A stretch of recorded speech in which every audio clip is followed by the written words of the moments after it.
Hello everyone, I welcome you all to the next lecture of progressions. और बच्चों, आपको ये चीज पता है कि पिछले लेक्चर में हमने प्रोग्रेशन स्टार्ट किया था और प्रोग्रेशन वाले चैप्टर में मैंने आपको बताया था कि अरिथमेटिक प्रोग्रेशन आप लोग क्लास 10th में ऑलरेडी पढ़ के आए हैं, जिसका एक एडवांस वर्जन हमें क्लास 11th के आईआईटी के लिए पढ़ना है। और इसके अलावा हमें geometric progression, harmonic progression, arithmetic geometric progression, ये सारी की सारी चीजें अभी और देखनी बची हुई हैं। So without wasting any time बच्चों, हम एक बार क्विक रिवीजन कर लेते हैं हमने लास्ट लेक्चर में जो जो किया था, और उसके बाद हम आज के लेक्चर को आगे बढ़ाएंगे। पिछले लेक्चर में मैंने आपको बेसिक सी चीजें बताई थी जो आपने ऑलरेडी क्लास 10 में पढ़ ली हैं, और हमने कुछ क्वेश्चंस की उससे प्रैक्टिस की थी। आज के बच्चों लेक्चर में हम क्या करने वाले हैं? आज के लेक्चर में हम सबसे पहले पढ़ेंगे अरिथमेटिक मीन, जो आपके लिए एक नया टॉपिक है, और इसके बाद हम बेटा इसके सवालों की प्रैक्टिस करेंगे। आज हम काफी सारे क्वेश्चंस की प्रैक्टिस करने वाले हैं सो दैट कि अरिथमेटिक प्रोग्रेशन हमारे लिए थोड़ा सा कंफर्टेबल हो जाए। So without wasting any time, let's start with arithmetic mean. ठीक है बेटा, तो देखो आप देख सकते हैं अरिथमेटिक मीन का मैंने डेफिनेशन आपके सामने लिख दिया है। अरिथमेटिक मीन क्या होता है? अरिथमेटिक मीन इज इफ 3 और more than 3 terms are in AP. अगर हमारे पास अरिथमेटिक प्रोग्रेशन में 3 या 3 से ज्यादा टर्म्स प्रेजेंट हैं, तो पहले वाले टर्म और आखिरी वाले टर्म के बीच में जितने भी नंबर्स होंगे, पहले वाले टर्म और आखिरी वाले टर्म के बीच में जितने भी नंबर्स होंगे, वो सारे के सारे नंबर्स क्या होंगे? अरिथमेटिक मीन कहलाएंगे।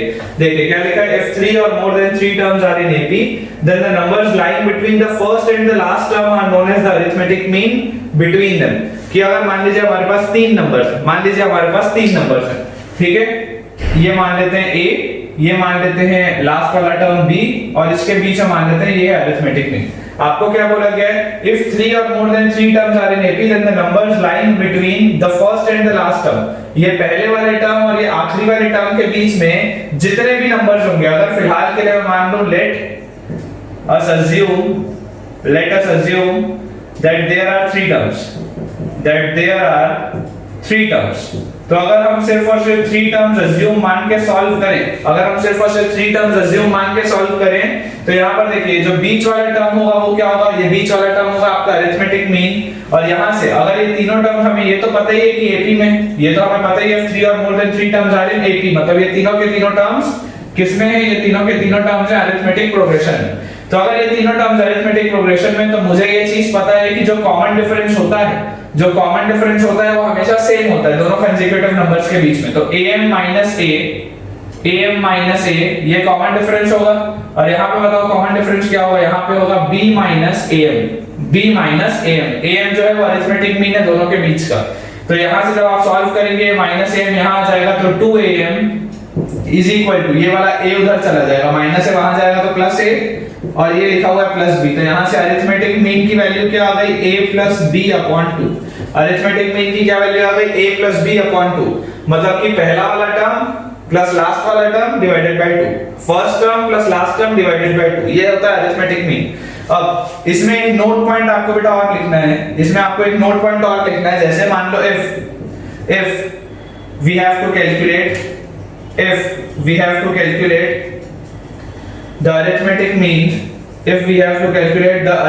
mean of n positive numbers, if we have to calculate the arithmetic mean of n positive numbers, कौन कौन से पॉजिटिव नंबर्स हैं? a1, a2, a3, a4 and so on up to an, if we have to calculate the arithmetic mean of n positive numbers a1 से an, then arithmetic mean इनका क्या होता है बेटा? ये हमें ध्यान रखना, अरिथमेटिक मीन इनका होता है a1 plus a2 plus a3 plus a4 so on up to an। जितने नंबर्स थे, देखो जितने नंबर्स थे, आपको जिन जिन का अरिथमेटिक मीन निकालना था, अगर आपको a और b का अरिथमेटिक मीन निकालना था, तो आपने क्या किया था? a को b से जोड़ा था और डिवाइड आपने किससे किया था? 2 से। जितने नंबर ऑफ टर्म्स थे, 2 टर्म्स थे ना यहाँ पे, तो जितने नंबर ऑफ टर्म्स थे आपने उससे उसको डिवाइड किया था। यहाँ पर देखिए अरिथमेटिक मीन क्या आ जाएगा? जिनका अरिथमेटिक मीन निकालना है उन सब का सम divided by total number of terms. Total number of terms कितने? n। Total number of terms कितने? n। तो अब अरिथमेटिक मीन अपने पास बताओ कितना आ गया? n टर्म्स का। n टर्म्स का बच्चों अरिथमेटिक मीन अपने पास आ गया है a1 plus a2 plus a3 so on up to an divided by n। I hope आपको इतना समझ में आया होगा, इतना आप एक बार जल्दी से सब लोग नोट डाउन कर लीजिए। ठीक है बेटा, देखो अब हम इसकी कुछ प्रॉपर्टीज देख लेते हैं। जैसे मान लो आपके पास 2 नंबर्स हैं a और b, मान लो आपके पास बच्चों 2 नंबर्स हैं a और b, and in between in between these two numbers, in between these two numbers, we have to insert, in between these two numbers we have to insert n arithmetic means. हमें ये दोनों numbers के बीच में मान लो अगर n arithmetic means को insert करना है, अगर ये दोनों नंबर्स के बीच में हमें n अरिथमेटिक मीन्स को इंसर्ट करना है, तो ऐसी सिचुएशन में बच्चों देखो, ऐसी सिचुएशन में हम क्या कर सकते हैं, यहाँ पे मान लेते हैं ये पहला अरिथमेटिक मीन, ये दूसरा अरिथमेटिक मीन, ये तीसरा, ये चौथा, और इस तरीके से करके हम आ गए nth अरिथमेटिक मीन पे, हम आ गए nth अरिथमेटिक मीन पे। अब इससे हमें क्या चीज दिख रही है, हमें एक चीज बच्चों पता है कि जो AMs होते हैं, जो अरिथमेटिक मीन सारी की सारी होती है, ये सब के सब AP का पार्ट होते हैं। ये सारे के सारी चीजें जो होते हैं वो AP का पार्ट होते हैं। इसका मतलब मैं ये बोल सकता हूँ कि A, A1, A2, A3, A4 ऐसा करके AN तक और B तक ये पूरा का पूरा एक अरिथमेटिक प्रोग्रेशन होगा, ये पूरा का पूरा एक अरिथमेटिक प्रोग्रेशन होगा। अब एक बार आप इसमें सोच के बताइए, आप एक बार इसमें सोच के बताइए कि इसमें टोटल नंबर ऑफ टर्म्स कितने होंगे, टोटल नंबर ऑफ टर्म्स।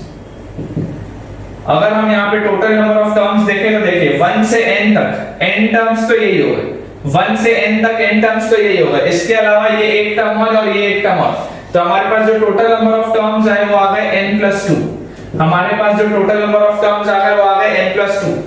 अब ये वाला जो AP, ये वाला जो AP, इसका फर्स्ट टर्म मान लेते हैं कैपिटल A, सेकंड टर्म मान लेते हैं capital A plus capital D, क्योंकि यहाँ पे A और B स्मॉल में इन्वॉल्व है इसलिए मैं इसको अलग मतलब अपर केस लेटर्स में लिख रहा हूँ।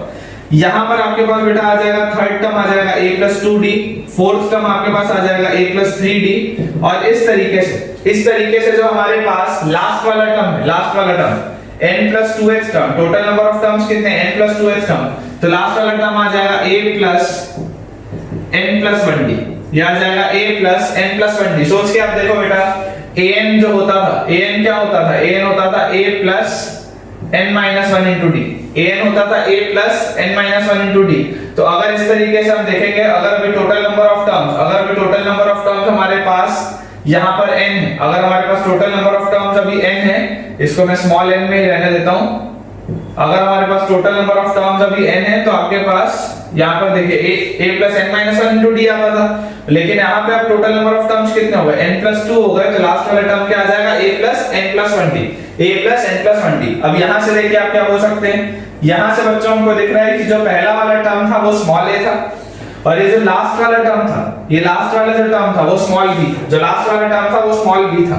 इसका मतलब अगर आपको बोला जाता है कि बताओ पहले अरिथमेटिक मीन की क्या वैल्यू होगी, तो पहला वाला अरिथमेटिक मीन किसके बराबर होगा, पहला वाला arithmetic mean will be equal to a plus b, पहला वाला arithmetic mean will be equal to a plus b, और उसके बाद सेकंड वाला arithmetic mean will be equal to a plus 2d, third वाला arithmetic mean will be equal to a plus 3d, इस तरीके से चलेगा।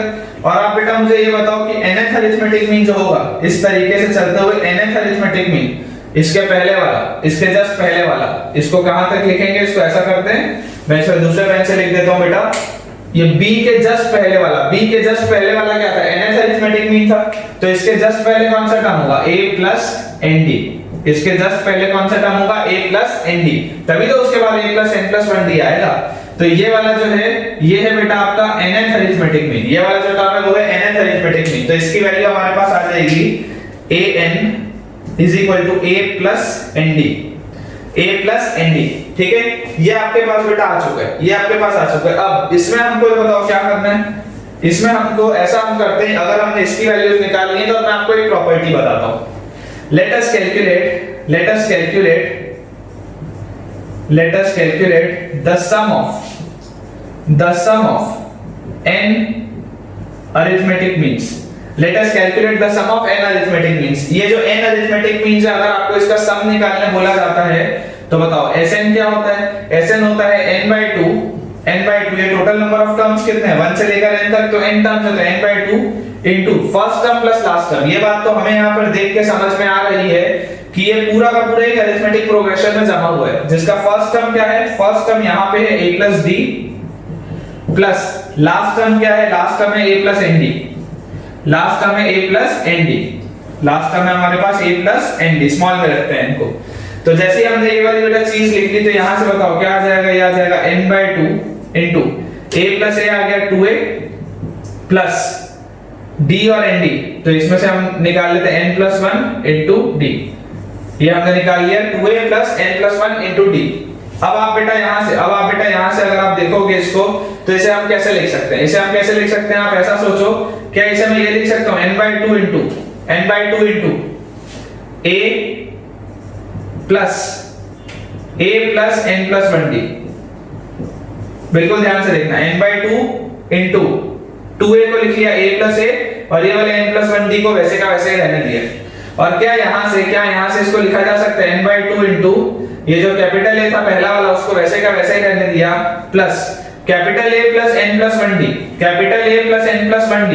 ये क्या था, ये लास्ट वाला टर्म था, ये आपका ओरिजिनल जो सीरीज थी उसमें लास्ट वाला टर्म था।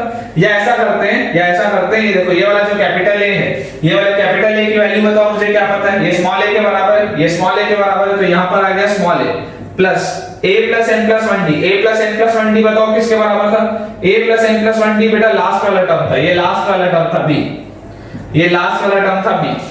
ये हमने अभी जो रिजल्ट निकाला है, इसका क्या मतलब है, अगर आपको बोला जाए इस रिजल्ट को आप एनालाइज करिए या इंटरप्रेट करिए, तो आप बेटा ये देखो कि इसमें हम लिख सकते हैं कि सम ऑफ n टर्म्स, यहां पर देखो मैं आपके लिए लिख देता हूं, सम ऑफ n टर्म्स या सम ऑफ n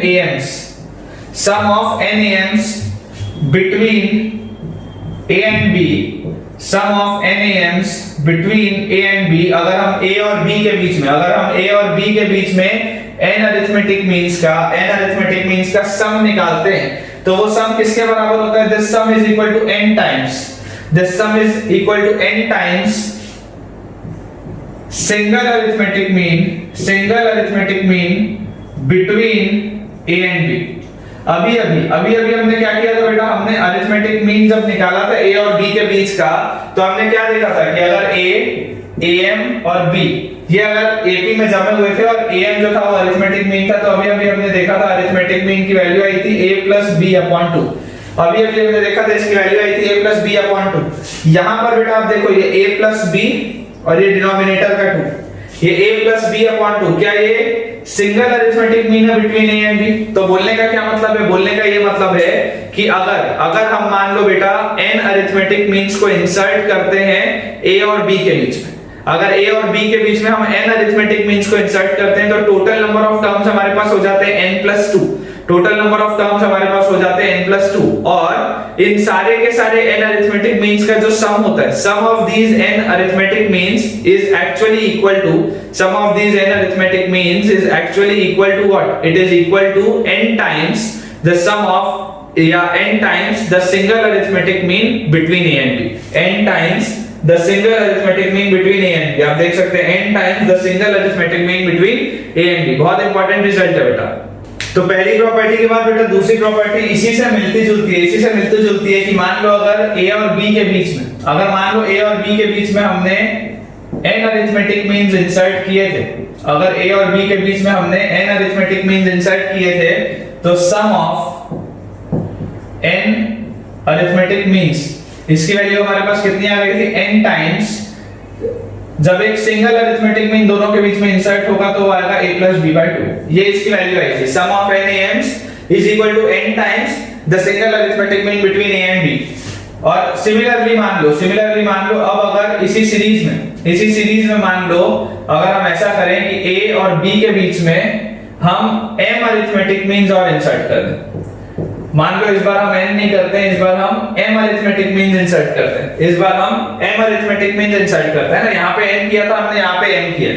तो आप बहुत सिंपली बेटा ये भी बता सकते हो कि देखो सम ऑफ m अरिथमेटिक मीन्स की वैल्यू बताओ कितनी होगी। तो सेम लॉजिक है, अगर n के लिए ये था तो m के लिए भी क्या होगा, m times a plus b/2, m times a plus b/2। तो जो प्रॉपर्टी होती है वो क्या होती है कि sum of m arithmetic means between a and b divided by sum of n arithmetic means between A and B. Sum of m arithmetic means between A and B divided by sum of n arithmetic means between A and B. इसकी value क्या होती है? इसकी value होती है m times a plus b by 2 और इसकी value होती है n times a plus b by 2. तो ये a plus b by 2 और a plus b by 2 तो कैंसिल आउट हो गया, तो इसकी वैल्यू आ गई m by n. इसकी वैल्यू आ गई m by n. बोलने का क्या मतलब है बेटा? बोलने का ये मतलब है कि अगर दो नंबर्स के बीच में, अगर आप दो नंबर्स के बीच में m अरिथमेटिक मीन्स इंसर्ट करते हैं और फिर आप दो नंबर्स के बीच में n अरिथमेटिक मीन्स इंसर्ट करते हैं, तो इन सारे अरिथमेटिक मीन्स का सम जो होगा डिवाइडेड बाय बाद में जो जितने आपने अरिथमेटिक मीन्स इंसर्ट किए उनका जो सम होगा उसका रेशियो क्या होगा बेटा? उसका रेशियो होगा m by n. मतलब कि अगर मान लो आपने पहले 10 अरिथमेटिक मीन इंसर्ट किए तो उन 10 अरिथमेटिक मीन का सम, और अगर आपने बाद में 11 अरिथमेटिक मीन इंसर्ट किए तो उन 11 अरिथमेटिक मीन का सम, इन दोनों का रेशियो क्या होगा? इन दोनों का रेशियो 10 by 11 आएगा. आप चाहें तो इसे करके देख सकते हैं. किसके लिए आप करके देख सकते हैं? देखिए अगर मान लो हमने एक नंबर ले लिया 1 और एक नंबर ले लिया 10. अब इसके बीच में अगर आपने मान लीजिए अरिथमेटिक मीन्स इंसर्ट करने हैं तो इसको एपी में हम जमा लेते हैं 2 3 4 5 6 7 8 9. ठीक है, ये हमने जमा लिया, ये पूरी की पूरी एपी बनी हुई है. या हम ये बोल सकते हैं कि ये जो सारे के सारे नंबर्स, ये सारे के सारे नंबर्स 1 और 10 के बीच में क्या है? अरिथमेटिक मीन है. ये सारे के सारे नंबर्स 1 और 10 के बीच में क्या है? अरिथमेटिक मीन है. आप मुझे बेटा ये बताओ इन पूरे का सम कितना होगा? तो देखो 2 plus 3 आ गया 5 और 4 आ गया 9 और 5 आ गया 14 और 6 आ गया 20 और 7 आ गया 27 और 8 आ गया आपके पास 35 और 35 और 9 आपके पास आ गया 44. इसका मतलब ये सारे के सारे अरिथमेटिक मीन्स का सम कितना है? ये सारे के सारे अरिथमेटिक मीन्स का सम है 44. तो कायदे से this should be equal to what? This should be equal to n times a single arithmetic mean inserted between a and b. This should be equal to n times the single arithmetic mean inserted between a and b. तो n की बताओ value क्या है? 1 2 3 4 5 6 7 8. तो 8 times single arithmetic mean between a and b. तो single arithmetic mean क्या होगा? 1 plus 10 by 2. 1 plus 10 by 2. देखिए ये 2 से ये 8 कैंसिल आउट हुआ, यहाँ 4 आया. 1 plus 10 11 into 4 44. तो यहां से हमारे पास आ गया देखो 44 is equal to 44. ये जो आपकी प्रॉपर्टी हो गई कौन सी? कि sum of n arithmetic means between a and b. इसकी वैल्यू बताओ कितनी होती है बेटा? इसकी वैल्यू होती है n times a single arithmetic mean between a and b. ये आ गया समझ में?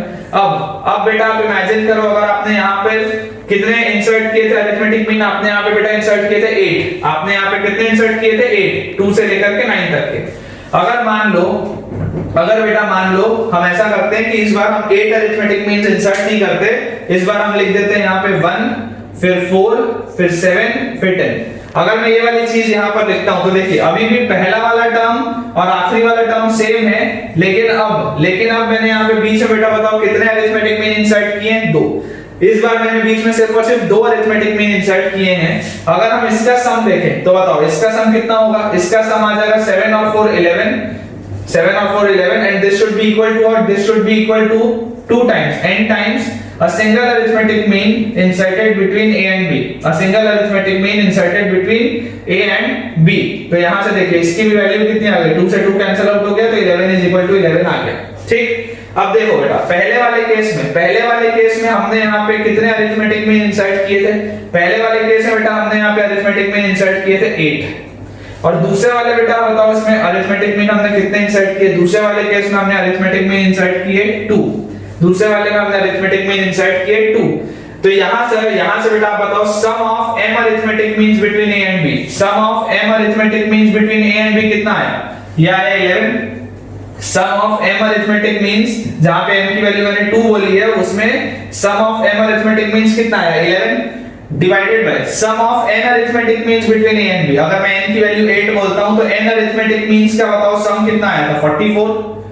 तो ये इसकी वैल्यू किसके बराबर होनी चाहिए? इसकी वैल्यू बेटा बराबर होनी चाहिए m by n के. इसकी वैल्यू बराबर होनी चाहिए m by n के. तो देखो m की वैल्यू है 2, n की वैल्यू कितनी है? n की वैल्यू है 8.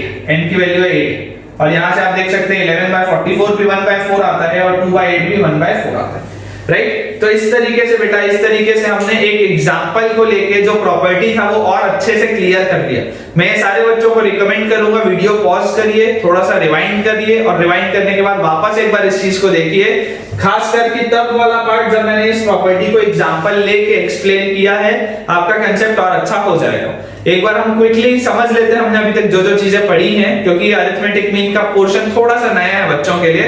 तो देखिए अरिथमेटिक मीन बेटा पहले और आखिरी वाले टर्म के बीच में जितने नंबर होते हैं उन सबको कहा जाता है प्रोवाइडेड सारे के सारे टर्म्स एपी में लिखे हो, प्रोवाइडेड सारे के सारे टर्म्स एपी में लिखे हो। अब अगर मान लीजिए आपने पहले वाले टर्म और आखिरी वाले टर्म के बीच में 10 अरिथमेटिक मीन इंसर्ट किए, अगर मान लो आपने पहले और आखिरी वाले टर्म के बीच में 10 अरिथमेटिक मीन इंसर्ट किए, तो इसका इन सब का जो सम होगा, ये 10 के 10 टर्म्स का जो सम होगा वो किसके बराबर होगा, वो बराबर होगा 10 इनटू, अगर आप सिर्फ और सिर्फ एक अरिथमेटिक मीन दोनों के बीच में इंसर्ट करते, 10 इनटू अगर आप सिर्फ और सिर्फ एक अरिथमेटिक मीन दोनों के बीच में इंसर्ट करते। ये है आपकी पहली प्रॉपर्टी। और इसके बाद जो दूसरी प्रॉपर्टी है वो ये थी कि अगर आपने एक बार पहले और आखिरी वाले टर्म के बीच में 10 अरिथमेटिक मीन इंसर्ट किए और दूसरी बार में आपने पहले और आखिरी वाले टर्म के बीच में मान लीजिए 5 अरिथमेटिक मीन इंसर्ट किए, तो ये 10 टर्म्स का सम जो होगा और जो 5 टर्म्स का सम होगा उसका रेशियो क्या होगा, उसका रेशियो होगा बेटा 10/5, जितने जितने आपने टर्म्स लिए हैं वो। तो ये 10 टर्म्स के सम का रेशियो डिवाइडेड बाय 5 टर्म्स के सम का ratio will be equal to 10/5 which is equal to 2। ठीक है बेटा, अब अगर हमने अपना अरिथमेटिक मीन का जो थ्योरेटिकल वाला पोर्शन था वो कंप्लीट कर लिया है, तो अब जो है बारी वो है क्वेश्चंस के प्रैक्टिस की। और मैं कोशिश करूंगा कि मैं मैक्सिमम से मैक्सिमम क्वेश्चंस आपकी प्रैक्टिस कराऊं, इवन आज के लेक्चर में और कल के पूरे लेक्चर में मैं सिर्फ और सिर्फ आपकी क्वेश्चंस की प्रैक्टिस कराऊं, क्योंकि आप जितने सवाल बनाएंगे उतना ही आपका कमांड आएगा अरिथमेटिक प्रोग्रेशन में। अदरवाइज सिर्फ और सिर्फ थ्योरी पढ़ते रहने से कुछ नहीं होगा।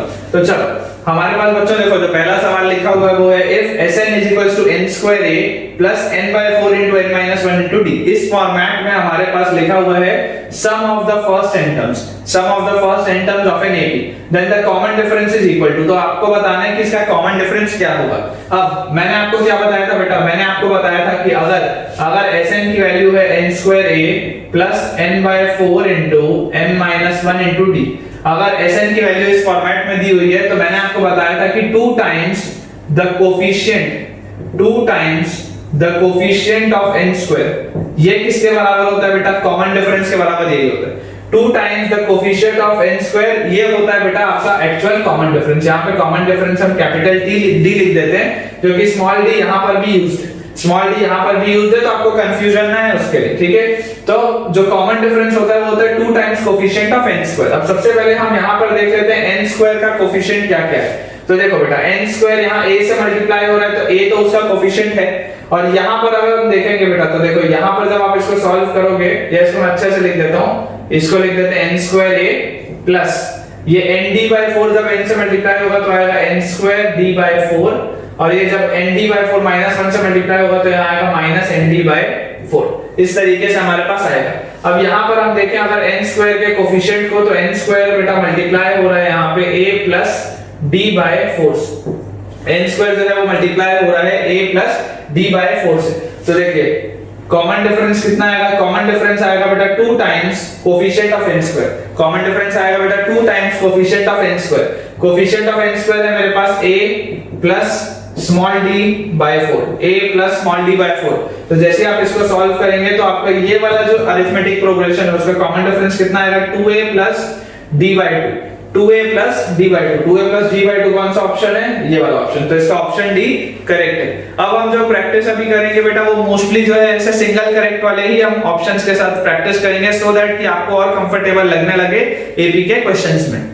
नेक्स्ट क्वेश्चन बेटा देखो हमारे सामने लिखा हुआ है a non constant AP has common difference D and the first term is 1 minus AD, the first term is 1 minus AD if the sum of the first 20 terms is 20, अगर पहले के 20 टर्म्स का सम 20 है then value of A is equal to, तो A की value क्या होगी, ये चार ऑप्शन हमारे पास दिए हुए।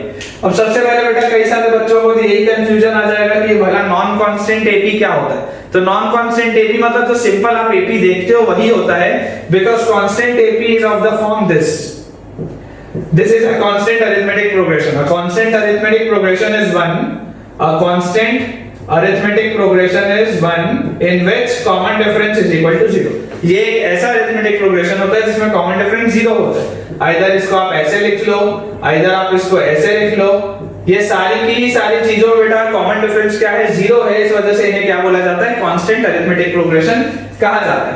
ठीक है, तो इसमें हमें कंफ्यूज नहीं होना है, बहुत नॉर्मल सी चीजें तो लिखी हुई। अब इसके बाद अगर हम बेटा देखेंगे तो देखिए यहाँ पर लिखा है constant arithmetic progression is common difference D and the first term is 1 minus A D. जो पहला टर्म है वो है 1 माइनस एडी, और जो कॉमन डिफरेंस है वो है डी, ठीक है। फर्स्ट टर्म को मैंने कैपिटल ए बोला है, कॉमन डिफरेंस को मैंने कैपिटल डी बोला है। If the sum of the first 20 terms is equal to 20 हमें दिया हुआ है, S20 की वैल्यू हमें 20 दी हुई है। तो बताइए पहले जो 20 टर्म्स है बच्चों, इसका सम n by 2 into 2a मतलब 2 into 1 minus ad 2a plus n minus 1, n की वैल्यू कितनी है, n की वैल्यू 20 है, तो n minus 1 आ गया 19 into d, 2a plus n minus 1 into d, तो into d में क्या आ जाएगा, ये वाला स्मॉल d आ जाएगा, क्योंकि कैपिटल डी और स्मॉल डी सेम है तो डी में स्मॉल डी आ जाएगा। और इसकी पूरे की वैल्यू हमें कितनी दी हुई है, ये सम ऑफ 20 टर्म्स की वैल्यू हमें 20 दी हुई, इसकी वैल्यू अगर 20 दी हुई है तो देखिए ये वाला 20 और ये वाला 20 कैंसिल आउट हो गया, ये वाला पूरा का पूरा 2 इधर आ जाएगा आरएचएस में, तो यहां से देखिए 2 into इसको मैं मल्टीप्लाई कर देता हूं 2 minus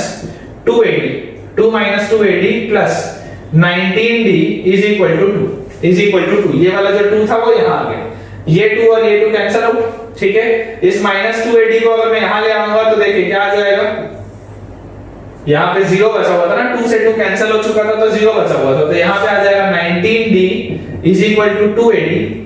और यहां से देखिए d से आप d को बेटा कैंसिल आउट कर सकते हैं, d से d को आप कैंसिल आउट कर सकते हैं। क्यों कैंसिल आउट किया, बिकॉज आपको गिवन है d is not equal to 0।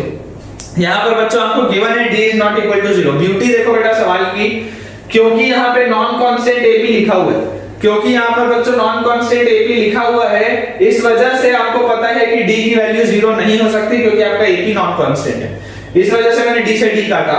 Otherwise इसको मुझे कैसे लिखना पड़ता, यहां पे बेटा मुझे करना पड़ता कि d में यहां कॉमन ले लेता, मैं ब्रैकेट के अंदर बोलता 19 - 2a और इसकी वैल्यू बेटा बोलता बेटा इक्वल टू 0, d में यहां पे कॉमन ले लेता और उसके बाद में यहां पे बोलता 19 - 2 है और उसकी वैल्यू में बोलता 0। अब ये पूरा 0 हो सकता है कब, जब या तो d 0 हो जाए या a की वैल्यू बेटा आ जाए 19/2, या a की वैल्यू बेटा आ जाए 19/2। अब अगर मान लीजिए मेरे पास दो आंसर आ रहे होते, मान लीजिए अगर मेरे पास ये दो आंसर आ रहे होते, तो फिलहाल के तो केस में मुझे पता है कि वो नॉन कांस्टेंट ap है, तो d की वैल्यू 0 नहीं हो सकती, तो a की वैल्यू 19/2 निकल आएगी। लेकिन अगर मान लो सवाल में ये चीज नहीं गिवन होती, सवाल में सिर्फ लिखा होता है an arithmetic progression as a common difference d, और ये सारी की सारी चीजें लिखी होती। अगर ये सारी की सारी इसमें चीजें लिखी होती तो अब इस सिचुएशन में क्या होता बेटा कि कोई भी अरिथमेटिक प्रोग्रेशन हो सकता है, तो ऐसे सिचुएशन में आपको बेटा अगर वैल्यू निकालनी होती तो यहाँ पर इसको आपको थोड़ा सा मैनिपुलेट करना पड़ता। इसलिए एक एक वर्ड का बेटा बहुत ज्यादा रीजन होता है, हमें वो चीज समझनी पड़ेगी कि कौन सी चीज आपको सवाल में क्यों लिखी हुई। ठीक है, आई होप आपको बेटा ये समझ में आया होगा। ये बहुत एक इंपॉर्टेंट कंसेप्ट है कांस्टेंट एपी का और नॉन कांस्टेंट एपी का। ठीक है बेटा, देखो अगला सवाल हमारे सामने लिखा हुआ है, यहाँ पे बोल रहा है द वैल्यू ऑफ द सम, और एक सीरीज हमारे सामने लिखी हुई है, अब जब आप एक बार में बेटा इस सीरीज को देखोगे तो आपको ये रिकॉग्नाइज नहीं होगा कि ये अरिथमेटिक प्रोग्रेशन है या पता नहीं क्या लिखा हुआ, लेकिन मुझे ये दिख रहा है कि हर जगह स्क्वायर लगा हुआ है और ये a² - b² का कोई फॉर्मेट बनता होगा। तो एक बार करके देखते हैं क्या आता है। यहां से बेटा आप देखो 11² - 1² को आप लिख सकते हो 11 - 1 into 11 + 1 a² - b² प्लस 12² - 2² को आप लिख सकते हो बेटा 12 - 2 into 12 + 2। 13² - 3² को बेटा आप लिख सकते हो 13 - 3 into 13 + 3 and so on up to 20² - 10² को हम लिख सकते हैं 20 - 10 into 20 + 10 into 20 + 10। अब अगर आपको इसकी वैल्यू निकालनी है तो देखिए 11 - 1 तो आ गया 10, this is multiplied by 11 + 1 is 12 plus 12 - 2 आ गया 10, this is multiplied by 12 + 2 is 14, 13 - 3 is 10, this is multiplied by 13 + 3 is 16 and so on till 20 - 10 is 10, this is multiplied by 30, 20 + 10 is 30। हमारे पास बेटा देखो ये चीज आ गई, क्या मुझे ये चीज दिखाई दे रही है कि सब में से 10 कॉमन आएगा, ब्रैकेट के अंदर मैं लिख सकता हूं 12 प्लस 14 प्लस 16 प्लस इस तरीके से कहां तक 30 तक, इस तरीके से कहां तक 30 तक। अब बात ये आती है कि बेटा ये अंदर कितने टर्म्स लिखे, ये अंदर कितने टर्म्स लिखे, तो आप ये सोचिए ये 11 से ये देखिए ये आपका पहला पेयर था, ये आपका दूसरा पेयर था, ये आपका तीसरा पेयर था। तो इस तरीके से देखिए ये पहला पेयर था, ये दूसरा पेयर था, ये तीसरा पेयर था, तो कायदे से ये 10वां पेयर होगा। यहाँ पे टोटल 10 पेयर्स आए होंगे और अगर ये 10 पेयर्स आए होंगे यहाँ पे तो ये अंदर जो नंबर्स भी लिखे होंगे वो 10 होंगे, अंदर जो नंबर भी लिखे होंगे वो कितने होंगे 10 होंगे। These will be 10 terms। तो हमारे पास बताइए क्या आंसर आएगा बेटा, n/2 मतलब 10/2 into first term plus last term, first term है 12, लास्ट टर्म हमारे पास बेटा 30 दिया हुआ है। जैसे ही हम इसे सॉल्व करेंगे तो आप देखिए ये 10 से 2 कैंसिल आउट हुआ, यहाँ आ गया 50, this is multiplied by 30 plus 12 is 42, 50 into 42, 50 into 42 की वैल्यू बताओ कितनी आ जाएगी, 42 into 5 आ जाएगा बेटा 420 का हाफ व्हिच इज 210 और ये एक 0। तो इसका हमारे पास आंसर आ गया 2100, इसका हमारे पास आंसर आ गया 2100। ठीक है बेटा, देखो अगला सवाल हमारे सामने लिखा हुआ है the sixth term of an AP A1 A2 A3 so on up to n is 2। जो छठवां टर्म है बेटा AP का उसकी वैल्यू 2 है। if the quantity A1 into A4 into A5, if the quantity A1 into A4 into A5 is minimum, अगर इसकी value बेटा सबसे छोटी है तो उस सिचुएशन में कॉमन डिफरेंस क्या होना चाहिए, उस सिचुएशन में कॉमन डिफरेंस क्या होना चाहिए। तो देखो हम यहाँ पर बेटा देखते हैं, देखो अगर हमारे पास AP है तो A1 को हम मान लेते हैं A, A2 को हम मान लेते हैं A plus D, A3 को हम मान लेते हैं A plus 2D। ये अगर इस तरीके से पूरा का पूरा हमारा सीरीज चलेगा तो सिक्स्थ टर्म क्या होगा A6, सिक्स्थ टर्म क्या होगा A6, A6 की वैल्यू आ जाएगी A plus 5D और इसकी वैल्यू आपको बोली गई है कि इसकी वैल्यू है 2, इसकी वैल्यू है 2। तो अब अगर A plus 5D की वैल्यू 2 है तो अब हमें बेटा बोला जा रहा है the quantity A1 into A4 into A5 is minimum. कौन सी क्वांटिटी मिनिमम है, A1 into A4 into A5, ये तीनों का जो प्रोडक्ट है वो मिनिमम है। तो A1 की जगह तो मैं A रख लेता हूं, A4 की जगह हम रख सकते हैं A plus 3D और A5 की जगह हम रख सकते हैं A plus 4D। ये चीज बहुत आसानी से बेटा हम रख सकते हैं। अब जैसे ही हमारे पास ये चीज आ गई this should B minimum, this should B minimum, तो सबसे पहले हम ऐसा करते हैं कि अगर हमें A plus 5D की वैल्यू पता है तो इस वैल्यू के थ्रू हम इसको निकालने की कोशिश करते हैं। तो यहाँ पर बेटा आप देखो A की जगह पे मैं क्या रख सकता हूँ, A की जगह पे बेटा मैं रख सकता हूँ 2 minus 5D। ध्यान से देखो A की जगह पे मैं क्या रख सकता हूँ 2 minus 5D, ऐसा लिख लेते हैं A is equal to 2 minus 5D, ठीक है ना। और इसके बाद अगर A की जगह पे मैंने बेटा 2 minus 5D रख दिया, अब A plus 3D लिखा हुआ है, A plus 3D अगर लिखा हुआ है तो यहाँ पर मैं क्या लिख सकता हूँ, A अगर यहाँ पे मैं 2 minus 5D डालूंगा तो ये आ जाएगा 2 minus 5D और plus 3D minus 2D, ठीक है। और यहाँ पर बेटा आप देखो A plus 4D लिखा हुआ है तो A की जगह पे जब आएगा 2 और minus 5D और plus 4D आ जाएगा minus D, minus 5D और plus 4D आ जाएगा minus D। इसे हम थोड़ा सा रीअरेंज करके अच्छे से लिख लेते हैं। तो यहाँ से बच्चों देखो क्या आ जाएगा हमारे पास, ये आ जाएगा 5D minus 2 multiplied by 2D minus 2 multiplied by D minus 2 और एक माइनस साइन हम बाहर लगा लेते हैं, है ना, एक माइनस साइन हम बाहर लगा देते हैं। तो जो चीज लिखी थी वो एज इट इज ऊपर वाली चीज होगी। और मुझे ये भी दिख रहा है कि यहाँ से 2 का फैक्टर कॉमन निकलेगा, तो इसे मैं लिख सकता हूँ -2 times 5D minus 2 multiplied by D minus 1 multiplied by D minus 2। ये पूरी की पूरी बेटा चीज आपकी मिनिमम होनी चाहिए, ये जो है पूरी की पूरी चीज इसकी वैल्यू क्या होनी चाहिए, मिनिमम होनी चाहिए। तो अब आप बेटा यहाँ पर समझो, कि अगर मुझे इसकी वैल्यू मिनिमम चाहिए, तो मैं यहाँ पे क्या देख सकता हूँ कि ये पूरा का पूरा जो है ये क्यूबिक होगा, अंदर वाली चीज की अगर मैं बात करूँ, देखो अंदर वाली अगर मैं चीज की बात करूं तो इसका जो अगर क्यूबिक होगा तो ये 0 कहां पे हो रहा है, ये 0 हो रहा है बेटा। देखो ये है 2/5, ये है 1, ये है 2, ये 2/5 पे 0 होगा, ये 1 पे होगा, ये 2 पे होगा। तो यहां आ गया बेटा 2/5, ये आ गया बेटा 1 और ये आ गया बेटा 2, ये यहाँ पे 0 होगा। और क्यूबिक अगर मैं अभी -2 वाली बात भूल जाऊं, अगर मैं अभी फिलहाल के लिए -2 वाली बात भूल जाऊं, तो ये वाला जो क्यूबिक है इसका जो जनरल हमारे पास ग्राफ बनना चाहिए वो कुछ इस तरीके का रफली बनना चाहिए। इसका जो ग्राफ बेटा बनना चाहिए वो रफली कुछ इस तरीके का बनना चाहिए, अप्रोक्सीमेटली मैंने बनाया, ठीक है। क्यूबिक का ग्राफ कुछ इस तरीके का होता है। ये जो है ये ग्राफ किसका है, this is the graph of 5d-2 multiplied by d-1 multiplied by d-2, this is the graph of this equation. अब अगर बेटा मेरे पास मैंने इसका ग्राफ बना लिया, अगर मैंने इसका ग्राफ बना लिया क्यूबिक में, अब आप मुझे बताओ कि ये क्या बोल रहा था कि ये पूरी की पूरी क्वांटिटी क्या होनी चाहिए थी, मिनिमम होनी चाहिए थी। अब देखो आगे लगा हुआ है माइनस साइन, आगे लगा हुआ है माइनस साइन, मतलब ये अंदर वाला अगर पूरा का पूरा मैं मैक्सिमम बोल दूं, अगर ये अंदर वाले को मैं पूरा का पूरा मैक्सिमम बोल दूं, तो जब मैक्सिमम नंबर माइनस से मल्टीप्लाई होगा तो मिनिमम नंबर आएगा। जब मिनिमम नंबर माइनस से मल्टीप्लाई होता है तो बड़ा नंबर आता है। सोच के देखो, अगर अंदर वाला जितना बड़ा होगा नंबर वो माइनस से मल्टीप्लाई होगा तो नंबर लाइन में उतना ही तो पीछे जाएगा, नंबर लाइन में उतना ही तो पीछे जाएगा। तो हमको इसकी वैल्यू निकालनी है कि ये अंदर वाली चीज मैक्सिमम कहां पे।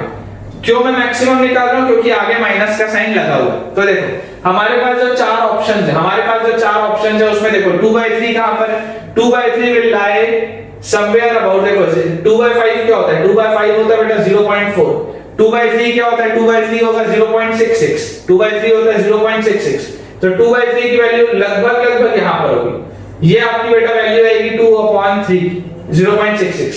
8/5 बेटा कहां पे होगा बताओ, 8/5 होता है कितना, 8/5 होता है 1.6, 8/5 होता है बेटा 1.6, तो 1.6 लगभग यहां पर आएगा, 1.6 लगभग यहां पर आएगा 8/5। इसके बाद अगर हम देखो यहां पर अब बात करें, देखो ये जो था ये आपका ऑप्शन बी यहां पर लाई करवाता है, ऑप्शन ए आपका यहां पर लाई करवाता है।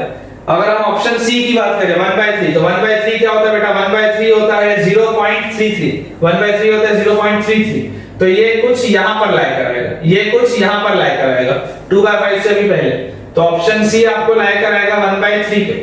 ऑप्शन डी को बेटा आप थोड़ा सा सुधार लेंगे, ऑप्शन डी यहां पर आएगा 2/9, ठीक है ना, ऑप्शन बी मैंने गलत लिख दिया था, ये आएगा 2/9।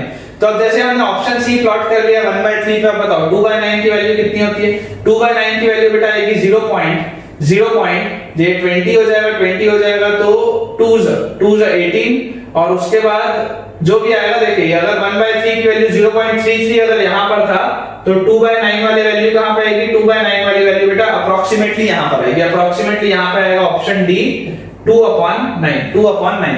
अब आप बच्चों इसमें देखो ये समझो कि जब आप 2/3 को देखो, या अगर हम यहां से देखना स्टार्ट करें तो देखो अंदर वाली चीज आपकी ये जो पूरी की पूरी चीज है वो क्या होनी चाहिए, मैक्सिमम होनी चाहिए। तो जब आप यहां पर 2/9 रखोगे, जब आप यहां पे 2/9 रखोगे तो देखो 2/9 पे वैल्यू क्या है इस ग्राफ की, इस ग्राफ की वैल्यू 2/9 पे नेगेटिव, इस ग्राफ की वैल्यू 1/3 पे भी क्या है, इस ग्राफ की वैल्यू 1/3 पे भी नेगेटिव है। मतलब जब यहां अगर अंदर नेगेटिव नंबर आ गया तो नेगेटिव नंबर माइनस से मल्टीप्लाई होकर तो पॉजिटिव नंबर बना लेगा। तो ये दोनों तो मुझे नहीं लगता कि आंसर हो सकते हैं, ठीक है। इसके बाद बेटा देखो यहां पर ये 8/5 वाला भी जो पॉइंट है, इसमें भी देखो जो ग्राफ है वो क्या है, इसमें भी जो ग्राफ है वो नेगेटिव है। मतलब ये नेगेटिव नंबर भी ग्राफ जब मल्टीप्लाई होगा माइनस साइन से तो क्या आ जाएगा, पॉजिटिव आ जाएगा। लेकिन मुझे पूरे को क्या करना था, मुझे अंदर वाले पूरे को मैक्सिमाइज करना था। तो आप बेटा देखो ये 2/3 वाला पॉइंट, आप देखो बेटा ये 2/3 वाला पॉइंट, इस 2/3 वाले पॉइंट पे आपका जो ग्राफ है वो क्या है, इस 2/3 वाले पॉइंट पे आपका जो ग्राफ है वो पॉजिटिव है। अगर अंदर वाला नंबर पॉजिटिव होगा तो वो किसी नेगेटिव नंबर से मल्टीप्लाई होकर क्या बनाएगा, अपने आप को नेगेटिव बना लेगा, वो अपने आप को क्या बना लेगा, नेगेटिव बना लेगा। तो फाइनली आपका ये पूरा का पूरा मिनिमम कब होगा, ये पूरा का पूरा मिनिमम आएगा नेगेटिव वैल्यू पे, क्योंकि बाकी तीनों केसेस में तो ये क्या आ रहा है, ये पूरा का पूरा पॉजिटिव हो जा रहा है जब माइनस साइन से मल्टीप्लाई हो रहा है। तो this will be minimum when आपका जो कॉमन डिफरेंस है, when the common difference is equal to कितना, कॉमन डिफरेंस बेटा आपके पास होना चाहिए यहाँ पे 2/3, कॉमन डिफरेंस आपके पास होना चाहिए यहाँ पे 2/3। जब हम 2/3 रखेंगे तो ये पूरे के पूरे एक्सप्रेशन की वैल्यू, ये वाले पूरे के पूरे एक्सप्रेशन की वैल्यू क्या आएगी, मिनिमम आएगी। बहुत बढ़िया सवाल है, इसको हमने ग्राफ के थ्रू समझा है। तो देखो बेटा अगला सवाल हमारे सामने लिखा हुआ है, if the ratio of the sum of n terms of two APs is 2n/n+1 then the ratio of their eighth term। अब इस तरीके का सवाल भी हमने लास्ट लेक्चर में किया था, जिसमें मैंने आपको कांसेप्ट बताया था कि अगर Sn/S' की वैल्यू मान लो कोई फंक्शन ऑफ n के फॉर्म में हमारे पास दिया हुआ है, तो अगर हमें बेटा nth टर्म के रेशियोज निकालने होते हैं, अगर हमें nth टर्म के बेटा रेशियोज निकालने होते हैं तो हम n को रिप्लेस कर देते हैं 2n-1 से, हम n को बेटा रिप्लेस कर देते हैं 2n-1 से। ये चीज मैंने आपको समझाई थी लास्ट वाले लेक्चर में। अगर हम उस लॉजिक से देखें तो देखिए सम ऑफ nth टर्म्स का जो रेशियो हमारे पास बेटा दिया हुआ है वो है 2n upon n plus 1। वो हमारे पास बेटा दिया हुआ है 2n upon n plus 1। अब हमें क्या करना पड़ेगा बेटा, हमें अगर nth टर्म के रेशियोज निकालने हैं तो उसकी वैल्यू क्या होनी चाहिए, जहां पर n है replace n with 2n minus 1। जहां पर n है वहां पर हमें 2n minus 1 रख देना है। तो देखो यहाँ 2 के साथ n था तो n की जगह पे रख दिया 2n minus 1 अपॉन, नीचे n था n की जगह पे रख दिया 2n minus 1 और प्लस 1 वैसे का वैसे। तो यहाँ से देखिए क्या आ गया, ये आ गया बेटा 4n minus 2 अपॉन ये minus 1 plus 1 कैंसिल आउट, तो यहाँ आ गया 2n। मुझे दिखता है बेटा ऊपर से 2 का फैक्टर कॉमन आएगा, नीचे वाले 2 के फैक्टर से कट जाएगा, तो मैं डायरेक्टली लिख देता हूं 2n minus 1 upon n। 2n minus 1 upon n। जैसे ही मेरे पास ये चीज आ गई तो देखो nth टर्म के रेशियोज आए हैं ये, तो t8 upon t-8। अगर मैं n की वैल्यू 8 रख दूं क्योंकि मुझे 8th टर्म का रेशियो बताना है, तो वो कितना आ जाएगा, वो आ जाएगा बेटा 2 into 8 minus 1 upon 8। This will be equal to 2 into 8 is 16 minus 1 is 15 upon 8। This will be equal to 15 upon 8, option A। ठीक है बेटा, अगला सवाल हमारे सामने है the sum of n terms of the series। हमारे पास एक सीरीज लिखी हुई है। सबसे पहले बेटा हम ये देखते हैं कि क्या ये सीरीज एक एपी है या नहीं। सबसे पहले तो ये देखने की जरूरत। तो देखिए सेकंड टर्म और फर्स्ट टर्म के बीच का डिफरेंस कितना है, second term minus first term आएगा मेरे पास log a square by b minus log a square by b minus log a। इसे जब मैं सॉल्व करूंगा तो मैं इसे लिख सकता हूं log m minus log n। ये क्या होता है, log m by n होता है, तो ये आ जाएगा log a by b। a square से एक a कैंसिल आउट हो जाएगा तो इसकी वैल्यू आ जाएगी log a by b। ठीक है, अब हम अगर third term minus second term करके देखें, अगर हम third term minus second term बेटा करके देखेंगे तो देखिए log a cube by b square minus log a square by b। जैसे हम इसे सॉल्व करेंगे तो देखिए a क्यूब से a स्क्वायर डिवाइड हो जाएगा तो a बचेगा, b स्क्वायर से b डिवाइड हो जाएगा तो b बचेगा, तो इसकी भी वैल्यू आएगी log a by b। तो सबसे पहले तो देखिए अगर सवाल में गिवन ही नहीं था कि ये कौन सी सीरीज है, तो ये तो अब हमें पता चल गया कि क्योंकि कंसेक्यूटिव टर्म्स के बीच का डिफरेंस सेम आ रहा है तो this series is an AP. अब अगर ये अरिथमेटिक प्रोग्रेशन है तो आप बेटा ये चीज समझो कि आपको बोला गया सम ऑफ n टर्म्स। अगर आपको बोला गया सम ऑफ n टर्म्स तो देखो इसका फर्स्ट टर्म तो क्या है, फर्स्ट टर्म है log a और इसका कॉमन डिफरेंस कितना आ रहा है, इसका कॉमन डिफरेंस आ रहा है बेटा log a by b। Common difference आ रहा है log a by b, या इसको आप लिख सकते हो log a minus log b। आप ये भी लिख सकते हो, कॉमन डिफरेंस की वैल्यू आप ये भी बोल सकते हो कि फर्स्ट टर्म हमारे पास आ गया, first term capital A is equal to log A और कॉमन डिफरेंस बेटा capital D is equal to आ गया log A minus log B। अब अगर आपको बेटा इसके n टर्म्स का सम बताना है, तो Sn क्या होता है, Sn हमें पता है बेटा जनरल होता है n by 2 into 2a, तो a की जगह आ गया log A plus n minus 1 into common difference की जगह क्या आ गया मेरे पास log A minus log b। अब बेटा जैसे हम इसको सॉल्व करेंगे, तो आप देखिए ऑप्शंस देखिए, यहाँ पे a by b के फॉर्मेट में लिखा है, ab के फॉर्मेट में लिखा हुआ है।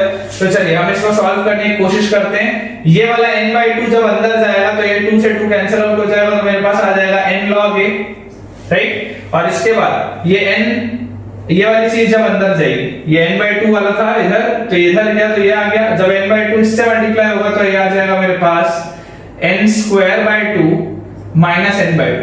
ये n by 2 जब इस n minus 1 से मल्टीप्लाई हुआ तो क्या आ गया n square by 2 minus n by 2, और ये पूरा अब मेरा मल्टीप्लाई होगा बेटा log a minus log b से, या इसको मैं डायरेक्टली अगर चाहूं तो क्या log a by b लिख सकता हूं क्या, कोई ऑप्शन से वैसा लगेगा क्या मेरे पास। ऐसा करते हैं, इसको log a by b directly लिख के करके देखते हैं, है ना। इसको log a by b ऐसा डायरेक्टली लिख के करके देखते हैं। तो यहां से देखो क्या आ गया मेरे पास, यहां से बेटा अपने पास आ गया n log a प्लस ये n square by 2 इधर से मल्टीप्लाई हुआ तो n square by 2 log a by b minus n/2 log a by b। ये चीज आई मेरे पास, ये चीज आ गई मेरे पास। अब आप यहां से बेटा बताओ कि कुछ बन रहा है क्या अपने पास। देखो यहां पे बेटा n² log a by b, n² log a by b। देखो n² वाला टर्म आ रहा है, मतलब ये दोनों ऑप्शन तो होने के चांसेस मुश्किल है, ये दोनों ऑप्शन में से ही कुछ ना कुछ होना चाहिए। तो ये n² log a by b तो मुझे दिख रहा है, n² log a by b। तो इन दोनों में से अगर कोई आंसर होना चाहिए तो ये वाली चीज तो बन गई। अब जो बची हुई चीज है उसको ऐसा अपन करते हैं कि देखो ये माइनस के बाद जो n/2 log a by b लिखा हुआ है, इसको बेटा मैं लिख लेता हूं log a minus log b, log a minus log b, इसको मैं ऐसा लिख लेता हूं। तो यहां से बताओ क्या आ जाएगा, ये n² log a by b, इसको डिस्टर्ब नहीं करते क्योंकि आंसर में अपने को दिख रहा है। और ये वाला फिर आ जाएगा ये वाला टर्म n log a, और फिर यहां से जब आप सॉल्व करेंगे तो आएगा माइनस n/2 log a, और माइनस ऑफ ये अंदर जाएगा तो प्लस n/2 log b। ये चीज हमारे पास आ गई। अब बेटा आप देखो n log a minus n/2 log a, n log a minus n/2 log a, इस पूरे की वैल्यू क्या आ जाएगी, n/2 log a, इस पूरे की वैल्यू क्या आ जाएगी, n/2 log a। और ये हमारे पास आगे क्या लिखा हुआ है, प्लस n/2 log b लिखा हुआ है, आगे मेरे पास प्लस n/2 log b लिखा हुआ है। क्या यहां से अगर मैं n/2 कॉमन ले लूं, क्या अगर यहां से मैं n/2 कॉमन ले लूं तो log a plus log b को मैं log of ab ये बोल सकता हूं क्या, log a plus log b को मैं log of ab बोल सकता हूं क्या। और यहां से n² log a by b, और बीच में प्लस का साइन ये लिखा हुआ है, तो n² log a by b और plus n/2 log ab plus n/2 log ab। I hope answer C आपके पास आना चाहिए। सो बच्चों अगला सवाल देखिए, हमारे पास लिखा हुआ है if 4 AMs are inserted between half and 3 then the third AM is, third AM की क्या वैल्यू होगी। अब आप बेटा देखो इसको लॉजिक से हम जाते हैं। हमारे पास देखिए हमने क्या देखा था कि अगर a और b हमारे पास दो नंबर होते थे, और अगर हम इस तरीके से n अरिथमेटिक मीन्स को इंसर्ट करते थे तो टोटल नंबर ऑफ टर्म्स जो होते थे वो आ जाते थे n+2, total number of terms जो आ जाते थे वो होते थे n+2। अगर हम लास्ट वाले बेटा टर्म की बात करें, लास्ट वाला जो टर्म होता था which was an, तो nth टर्म जो हमारे पास होता था वो क्या आता था, लास्ट वाला term was always equal to a plus n-1 into d, a plus n-1 into d। ध्यान देंगे यहाँ पे मैंने कैपिटल N को n+2 बोला है, यहाँ पे मैंने कैपिटल N को n+2 बोला है, तो nth टर्म था a plus n-1 into d, इसको मैं लिख सकता हूँ a plus ये जो कैपिटल N है इसकी वैल्यू n+2 -1 into d। यहां पर बच्चों मुझे एक चीज बताओ कि जो लास्ट वाला टर्म है वो तुमको b दिख रहा है, जो फर्स्ट वाला टर्म है वो तुमको a दिख रहा है, तो क्या यहां से मैं b माइनस a अपॉन इसको अगर आप सॉल्व करेंगे तो आ जाएगा n+1, b minus a upon n+1 को क्या मैं कॉमन डिफरेंस बोल सकता हूं, है ना। ये मैंने पिछले वाले में डिराइव नहीं किया था बिकॉज़ आई एक्सपेक्टेड कि आप लोग ये सब बना लोगे, है ना। ये सब में कोई बहुत बड़ी बात नहीं। अगर हमें लॉजिक पता है तो बेटा कोई भी हमारा सवाल हो जाएगा, तो देखिए अगर कॉमन डिफरेंस बेटा हमारे पास b minus a upon n+1 है। अब देखो आपके पास है 4 AMs are inserted between half and 3, half और 3 के बीच में, हाफ आपका पहला टर्म है, 3 आपका बाद वाला टर्म है, लास्ट वाला टर्म है। अब इसके बीच में आपने जो किया है, क्या किया है, 4 AMs आपने इंसर्ट किए, तो ये वाला जो होगा वो वाला टर्म बताओ क्या होगा। मान लो a1 a2 a3 a4, तो क्या ये चीज समझ में आती है कि a1 की वैल्यू क्या होगी, a1 की value will be equal to half plus d, है ना। आप अगर रट्टा ये सब नहीं मारना है बेटा, ये सब रट्टा मारने की जरूरत नहीं, लॉजिकली करो, सब एपी में है ना। a2 की वैल्यू क्या होगी बेटा, हाफ प्लस 2d, a3 की वैल्यू क्या होगी बेटा, हाफ प्लस 3d, a4 की वैल्यू क्या होगी, हाफ प्लस 4d। और अगर a4 के बाद ये आखिरी वाला टर्म जो 3 है, आखिरी वाला जो टर्म 3 है, 3 की वैल्यू कायदे से क्या आनी चाहिए, इसके हिसाब से half plus d 2d 3d 4d, ये आना चाहिए बेटा हाफ प्लस 5, है ना। फॉर्मूला अगर याद हो तो अच्छी बात है, नहीं याद हो तो कोई बहुत ज्यादा फर्क नहीं पड़ता, इसकी वैल्यू आ जाएगी हाफ प्लस 5d। तो अगर मैं यहां पर इसे सॉल्व करूं तो देखो बेटा 3 माइनस हाफ होता है 5/2, 5/2 इज इक्वल टू, अगर 5d आता है तो बेटा देखो d की वैल्यू आ गई हाफ, d की बेटा वैल्यू आ गई हाफ, ये 5 और 5 कैंसिल आउट हो जाएगा, तो d की वैल्यू आ जाएगी हाफ। अगर मेरे पास बेटा d की वैल्यू हाफ आ चुकी है, अब आपको बोला जा रहा है थर्ड am क्या होगा, बताओ थर्ड am की वैल्यू क्या है, third am is equal to half plus 3 into D, D की जगह पे ये रख लिया, तो half plus 3/2, this is 4/2 which is equal to 2, which is equal to 2। तो जो थर्ड एएम है उसकी वैल्यू आ गई बेटा अपने पास 2। अगले सवाल में देखिए बेटा, हमारे पास लिखा हुआ है अगर हमने n अरिथमेटिक मीन्स को इंसर्ट किया है 2 और 38 के बीच में, अगर हमने n अरिथमेटिक मीन्स को इंसर्ट किया है 2 और 38 के बीच में, और अगर थर्ड एएम की वैल्यू 14 है, अगर थर्ड एएम की वैल्यू 14 है तो बताओ n की वैल्यू कितनी होगी। तो देखिए यहां पे लिख लिया 2, यहां पे लिख लिया 38, this is a1 a2 a3 and इस तरीके से n अरिथमेटिक मीन्स हमने इंसर्ट कर लिए। अब बेटा आपको क्या चीज पता है, आपको बेटा ये चीज पता है कि हमारे पास क्या होता है बेटा, देखो a1 जो होता है a1 is equal to 2 plus d, a2 is equal to 2 plus 2d, इस तरीके से an जो होगा वो कितना आएगा 2 प्लस nd, और 38 जो होगा 38 will be equal to 2 plus n plus 1d, 38 will be equal to 2 plus n plus 1d। और अगर हम a3 की बात करें बेटा, a3 की अगर हम बात करें तो a3 should be equal to 2 plus 3d, a3 should be equal to बेटा 2 प्लस 3d। तो अगर a3 की वैल्यू 2 प्लस 3d है तो आप देखो थर्ड एएम की वैल्यू आपको दी हुई थी 14, मतलब कि 2 प्लस 3d की वैल्यू है 14, यहां से हम बोल सकते हैं 3d की वैल्यू है 12 और d की वैल्यू है 4, यहां से आ जाता है हमारे पास d की वैल्यू है 4। अगर बेटा इस d की वैल्यू 4 को मैं यहां पर पुट कर दूं तो आप देखिए 38 is equal to 2 plus n plus 1 times 4, तो यहां से आ जाएगा बेटा 36 is equal to n plus 1 times 4, और यहां से आ जाएगा बेटा ये 4 और 36 में 9 कैंसिल आउट होके बचेगा, तो 9 is equal to n plus 1, या n की वैल्यू को आप बेटा बोल सकते हैं 8, या n की वैल्यू को बेटा आप बोल सकते हैं 8। So I think option C will be the correct answer. तो चलो बच्चों आज का लास्ट सवाल हम करते हैं बेटा। हमारे पास लिखा हुआ है 101 AMs, 101 AMs are inserted between 1 and 99, 1 और 99 के बीच में, 1 और 99 के बीच में बेटा आपने 101 AMs को इंसर्ट कर दिया। आपने अगर बेटा 1 और 99 के बीच में 101 AMs को इंसर्ट कर दिया, find the sum of these AMs। तो ये सारे के सारे अरिथमेटिक मीन्स का सम कितना होगा। सवाल बोल रहा है कि a1 plus a2 plus a3 है ना, and so on up to a101, ये सारे के सारे अरिथमेटिक मीन्स का सम कितना होगा। बहुत आसान सा सवाल है। देखिए अगर हमको ये सारे के सारे बेटा अरिथमेटिक मीन्स का सम पूछ रहा है, अगर हमको ये सारे के सारे बेटा अरिथमेटिक मीन्स का सम पूछ रहा है, तो हमें पता है sum of n arithmetic means is equal to n times the sum of a single arithmetic mean. क्या मैंने बोला, sum of n arithmetic means is equal to n times the multiplication n times a single arithmetic mean, n times a single arithmetic mean between a and b। तो a और b के बीच में single arithmetic mean ये होगा, और ये इसका n times हो गया, तो हमारे पास आ गया 101 multiplied by 99 plus 1 is 100 divided by 2 is 50। तो यहां से हमारे पास बेटा आंसर आ जाएगा 5050। यहां से हमारे पास बेटा आंसर आ जाएगा 5050। आई होप बच्चों, आपको आज का पूरा लेक्चर अच्छे से समझ में आया होगा। आज हमने अरिथमेटिक मीन पढ़ा है और हमने कई सारे आज सवालों की प्रैक्टिस की है। जो कल का लेक्चर होगा, कल का लेक्चर बहुत इंपॉर्टेंट होने वाला है। मैं नहीं चाहता कि कोई भी बच्चा उस लेक्चर को मिस करे, बिकॉज कल हम बढ़िया से बढ़िया सवाल बनाएंगे अरिथमेटिक प्रोग्रेशन का। याद करिए जब मैंने आपको बोला था कि हम लॉग के एक से एक सवाल बनाएंगे, इनइक्वालिटीज के एक से एक सवाल बनाएंगे, तो वो सवालों का लेवल क्या था।